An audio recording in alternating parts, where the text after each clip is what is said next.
But I'm cool with that. But when like say like tomorrow night at Adventure League, I'm kind of like rolling through like what I'm gonna do today, tomorrow, what I'm gonna do tomorrow today. So I'm thinking like one of the ways that if you say, okay, I'm going to have a 2.5 hour session, but you always want to have a little bit extra prepared in case they do solve that puzzle really fast, right? And then, because you don't want to cheat them, but also, you want to reward them. You don't want to like just unnecessarily throw something in there if they do circumvent a combat, Right. but you do want to make it interesting. Waves are a good way to do that, right? So you could have a 3 wave attack prepared, but if you're running short on time, you only get 2 waves. You can make the second wave stronger. Um, there are ways to like kind of do that behind the scene as a DM.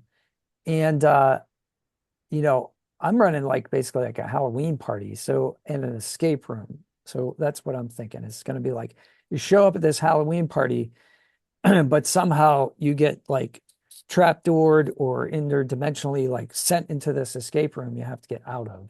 And Mm. that's the adventure.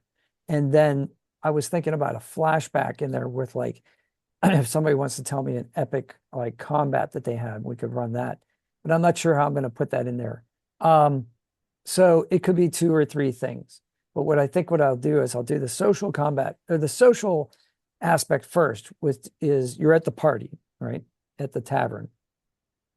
And I could do this a couple different ways. So depending on what you ordered to drink, it could like give you temporary hit points, or it could like take away maybe something. So it depends Mm. on.